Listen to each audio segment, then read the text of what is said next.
That is an Enigma Machine, and I'm sure you'll recognise it.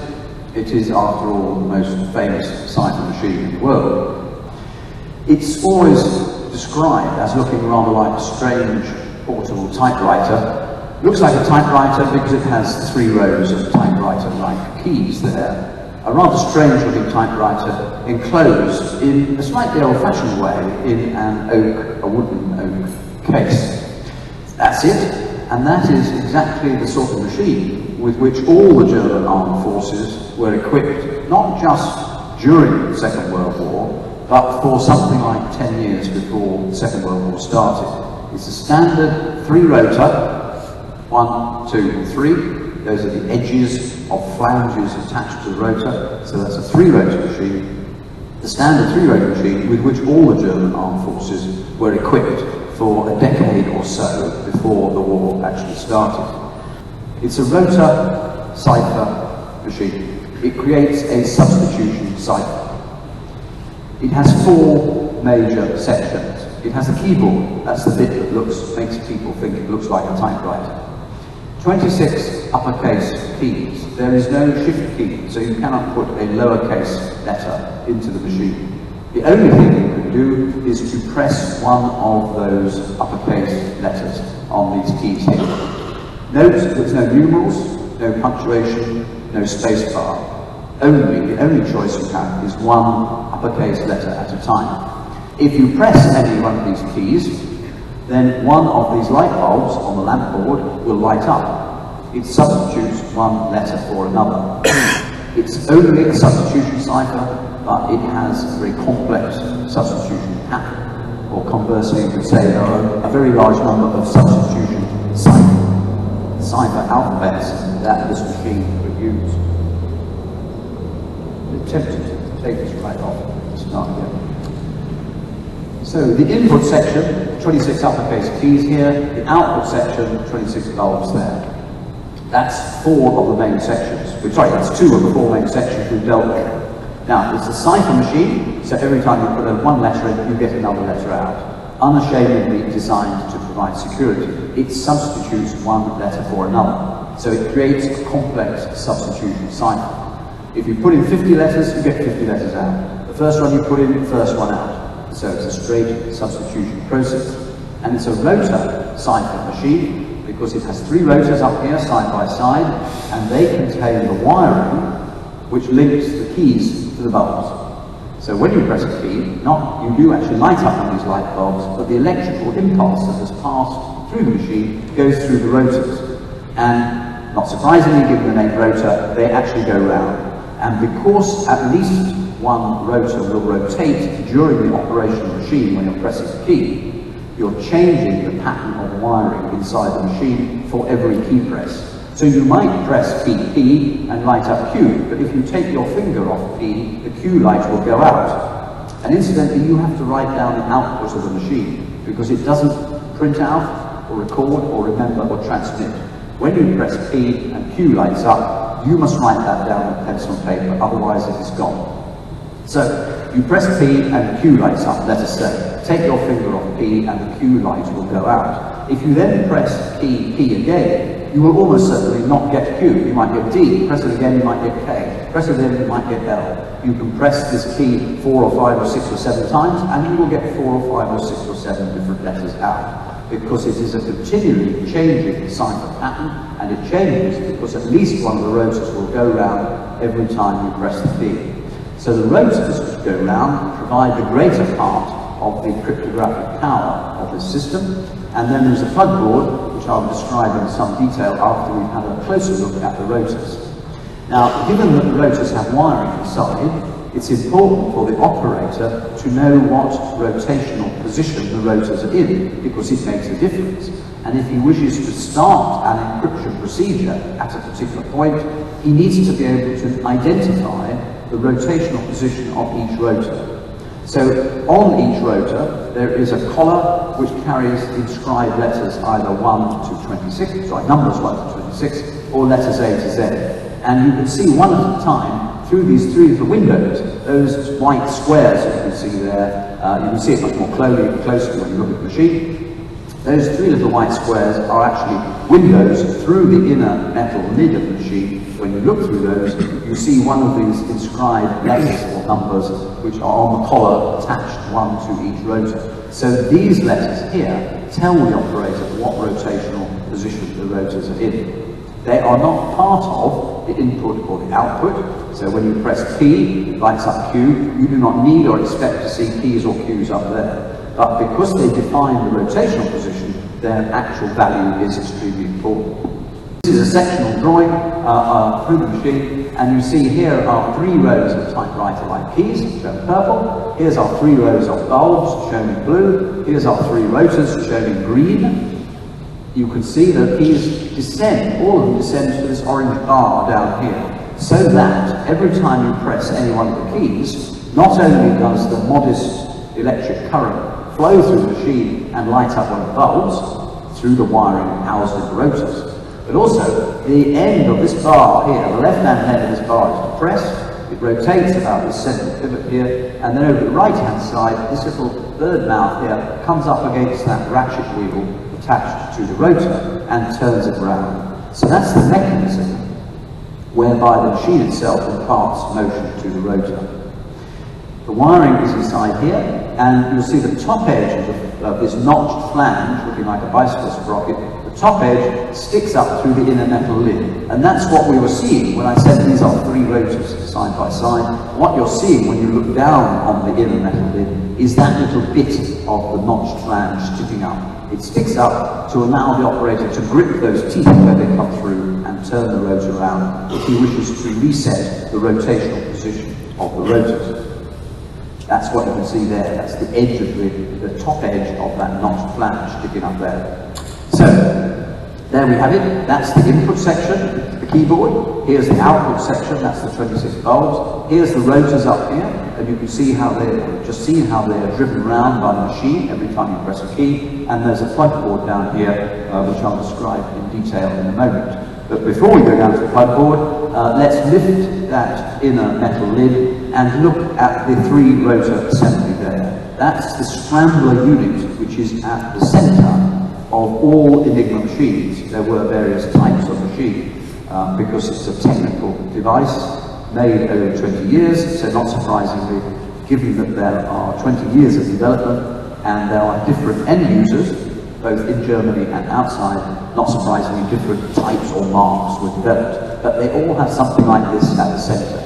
They have 3 or more rotors clamped together, and then on the right-hand side of the rotor cluster, you've got a non-rotating, shiny cylindrical device, known both in German and in English as a rotor, even though it doesn't actually go round. It's the Eintrittwalze, through which the current comes, and it enters, when you're pressing a key or holding it down, the current enters the right-hand face of the right-hand rotor, and then it passes through the wiring, which is contained in the body of the rotor, through the right-hand rotor, through the left-hand rotor, through the middle rotor, through the left-hand rotor, and then when it comes to the left-hand face of the left-hand rotor, it meets another shiny, non-rotating cylindrical device, also called a rotor, even though it does not actually go round. Reflector rotor, Umkehrwalze in German, reflector rotor, reflection part. It turns the current round and sends it back for a second pass through the 3 rotors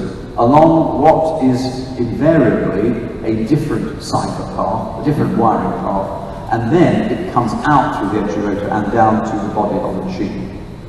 And every time you press any one of the keys, at least one of those rotors will turn around. You'll notice up here that there's a 5 and an 8. The German forces all started the war with a machine into which you could insert 3 and only 3 rotors. But the German Air Force and the German Army had a suite of 5 rotors from which 3 could be selected. And those 5 rotors were wired differently, so obviously having a suite of 5 differently wired rotors allows you a greater complexity, a more powerful cipher than if you only had 3. And the Navy, the German Navy, who were always much more careful users of the system than were the German Air Force and Army, they had 8 rotors. Still, they could only put 3 into the machine at any one time, but obviously with a suite of 8, they've got an even more powerful cipher system. If we now look at a single rotor, This was what builds up the scrambler unit. This is the element which builds up the scrambler unit. This is the left-hand face. Left-hand face, you can see a ring of 26 contact studs there, which are flush with the face of the rotor. If you turn it over and look on the right-hand face, the right-hand side of the screen, you can see there's the ratchet wheel. That's the means whereby the machine imparts motion to the rotor. And then inside that, you've got 26 little sprung brass pins sticking out from the face of the rotor. And if you were to squeeze those two rotors together, it's the sprung brass pins coming up against the studs on the adjacent rotor that allow two essential things to happen.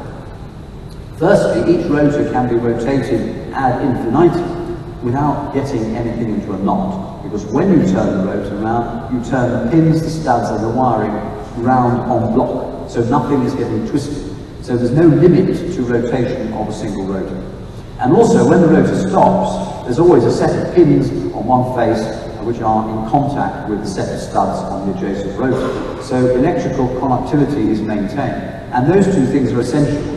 And to maintain connectivity and to allow rotation ad infinitum, the sprung brass pin and stud system was used. There is wiring inside the rotors. There's the proof, should you need it. And although it looks a mess, it is extremely simple in concept. There are 26 pieces of wire inside the rotor, and each one merely connects a single pin on one face to a single stud on the other. And when you have soldered all 26 wires into the rotor, then every pin will have one wire attached to it, and only one. And every stud will have one wire and only one. And every wire will connect a pin to a stud. So that is a very simple concept indeed, but I'm sure you're already working out what the number of ways we do that is. And for those who are just a second or two behind, it's 26 factorial. So there are in essence, behind this system, there are a range of 400 million different wiring patterns which could be used in any one rotor, 26 factorial. That's for a single rotor.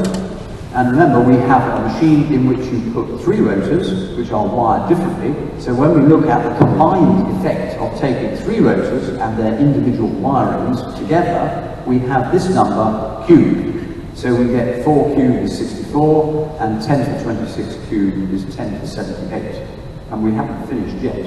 But we've already got, just looking at the wiring of the rotors, we've got a machine which is capable of 64 times 10 to 78 different possibilities. You can see where the power is coming from. Because we've got the plug board to think of as well. A vertical board, not present in the commercial design which Scherbius was selling to the world in the 1920s, but an improvement, a sophistication added by the German military when they swallowed up the Schiffer machine in Aktiengesellschaft for their own use. They installed this vertical board on the front of the machine, and the board carries paired sockets. You can see there's a larger diameter socket over a smaller diameter socket, and there are, you would not be surprised to learn, 26 pairs, and they carry letters 1 to 26, sorry, numbers 1 to 26, and or letters A to Z. There are a number of plugs which are issued with the machine, and there's a typical plug there, which I think you can more readily see has a fat pin and a thin pin. And if you take the plug at this end of the wire and put it into the sockets labeled V, and take the plug at this end of the wire and put it into the sockets labeled R, then every time you would have seen an R on the lamp board, you will see a V, and every time you would have seen a V, you will see an R. So this plug board, if you plug together 2 letters, it will interchange those 2 letters. So it's an extra stage, looks quite simple, but it's an extra stage of scrambling in addition to what is happening inside the rotors. The machine will work equally well with no plugs at all, or 1 pair, or 2 pairs, or 3 pairs, up to 13 pairs of plugs on the face of the board. You must plug the letters together in pairs. And there are roughly 500 million ways in which you can arrange anything from no plugs at all to 13 pairs of plugs on the face of the plug board. And each one will give its own imprint, its own thumbprint, its own twist to the cipher path. that the machine is creating. So we must, first of all, multiply our big number that we're building up by another 500 billion, because there are that many ways you can arrange these plugs on the face of the board. It might not seem like a very great addition, given that a single rotor is worth 400 million, but it does have a different sort of use. And the reason that it was installed was that it confers a changeability on the machine. You can't have the Enigma operators in the field surprising open the rotors and resolder the connections in a different pattern inside the rotors. You can have them move these plugs around, and indeed the instructions which they were obliged to follow, which changed every single day, required them to change the pattern of plugs every single day to a new pre-arranged format. And that means that the basic wiring in every single Enigma machine throughout the armed forces has its basic wiring pattern changed every single day.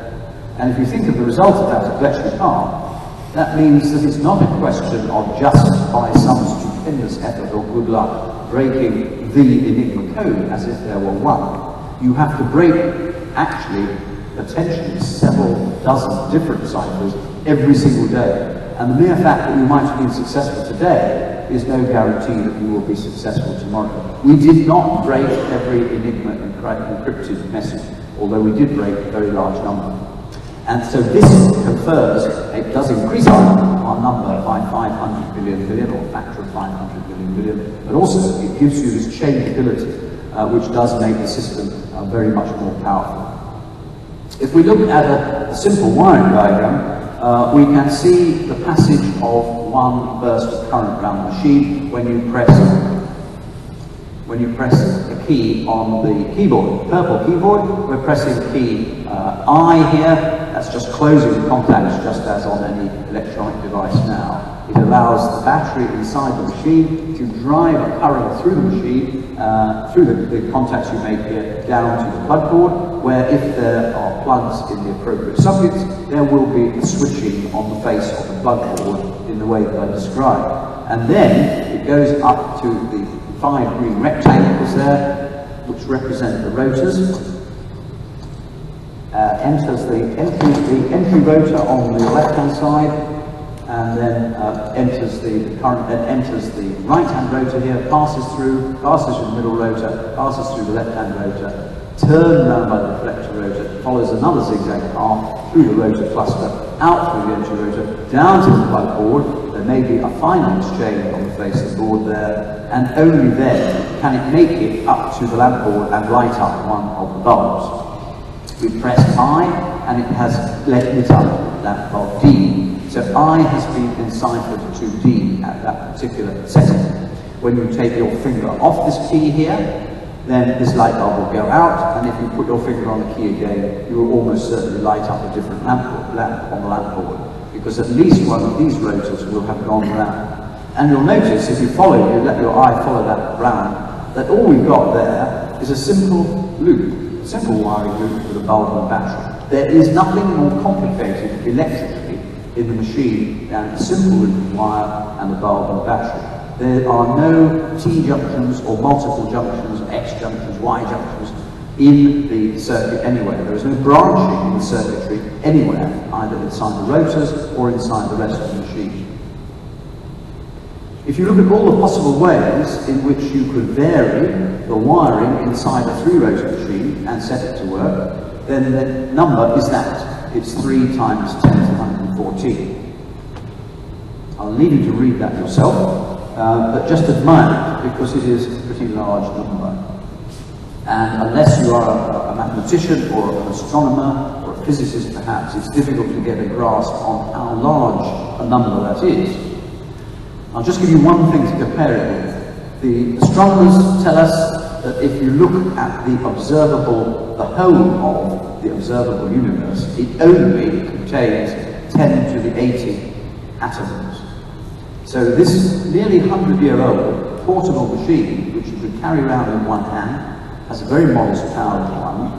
This apparently simple portable machine offers not just more cipher patterns than there are atoms in the observable universe, but millions of times more, because we've got 10 to the 114 compared with 10 to the 80.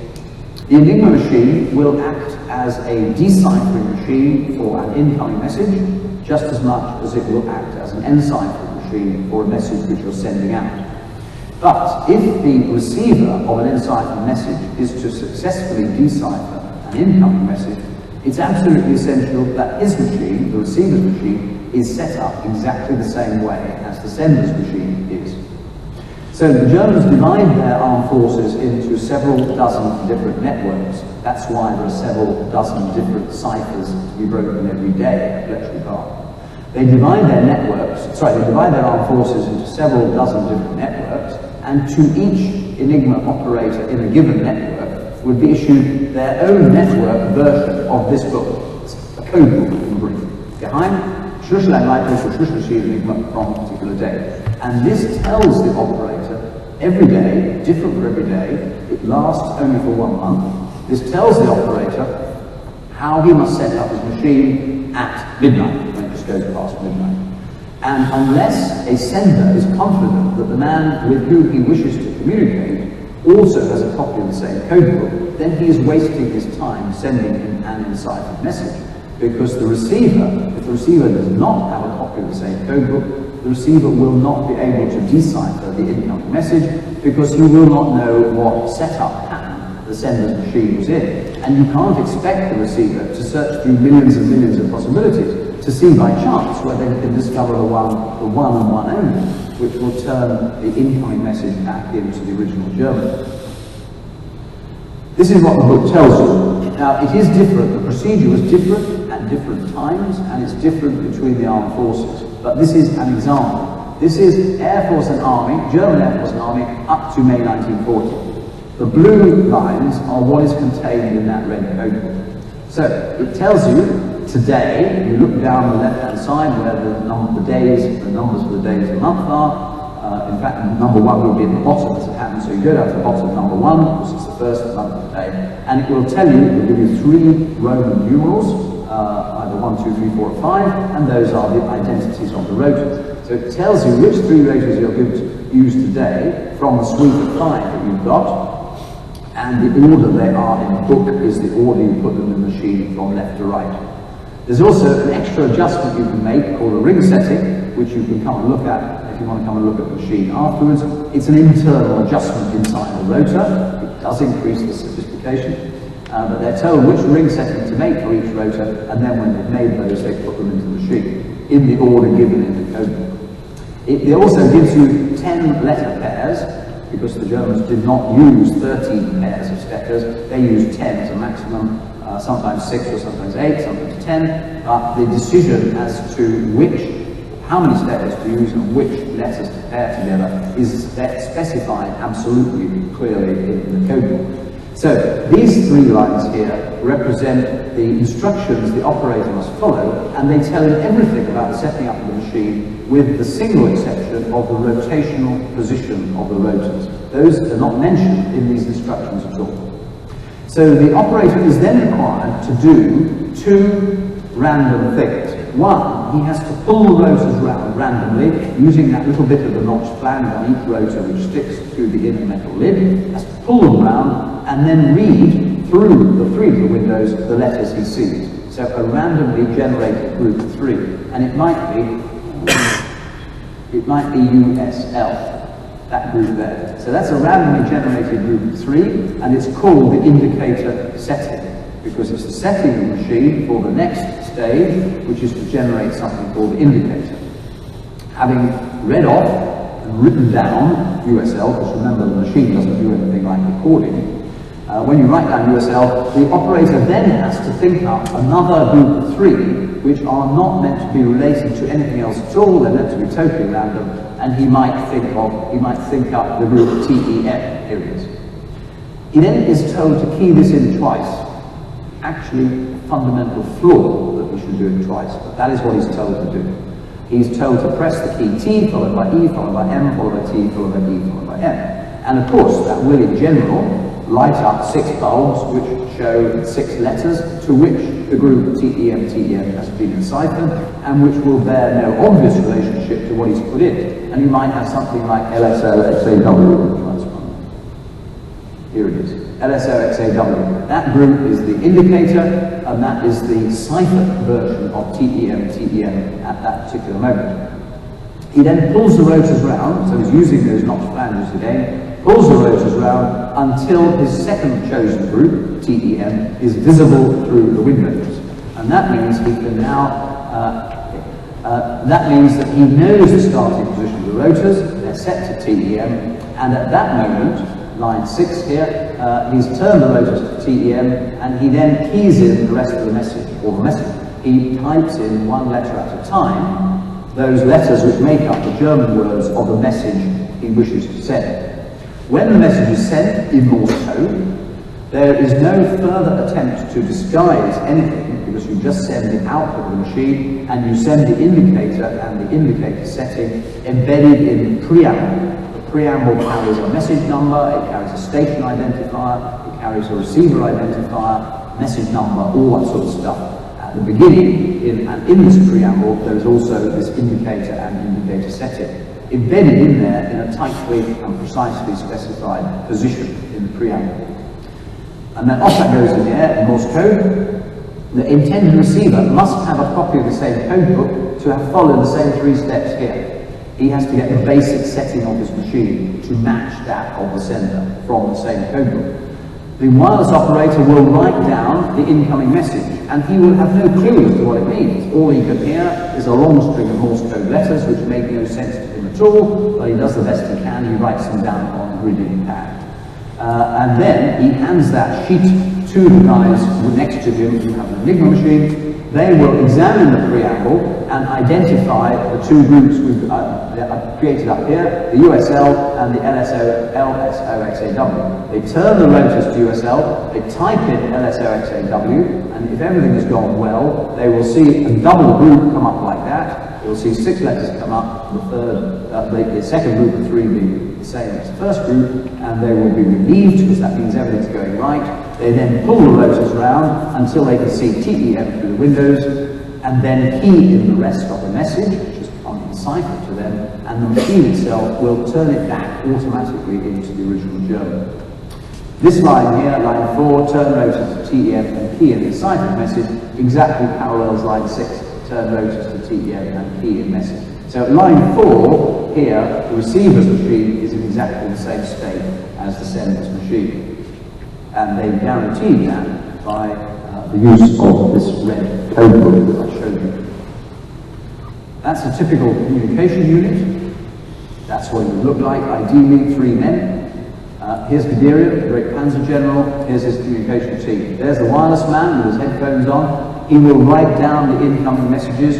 He will tear off the sheet off his pad when he's got it complete and give it to the 2 guys here with the Enigma machine. They will have used the red code book to get the basic setting of the machine for the day, and then they will look at the preamble, and using that information in the way that I've just described, they will know that they've got their rotors in exactly the right rotation position, and then one guy will call out the letters in the message, the other guy will press the letters on keyboard and call out all the lights up, and the first guy will write it down on the same sheet, and they will thus decipher the message 1 letter at a time. The one theatre of war I'm going to look at extremely briefly is the Battle of the Atlantic. That's the enemy. Germany had come very close to winning World War I by sinking merchant shipping using U-boats, using submarines. And therefore, not surprisingly, they were going to have another go at it in World War II. Every bit of information, therefore, that we could derive about the intentions or positions of U-boats, whether that's from attacks, or encounters, or sightings from the air, or reports from third countries, or breaking Enigma, and this is the most useful way, but any scrap of information we could get was sent up to the control centre, which is underneath Liverpool, and is still there today. And of course, they were materially assisted in guiding the convoys safely across the Atlantic at times we could read Enigma.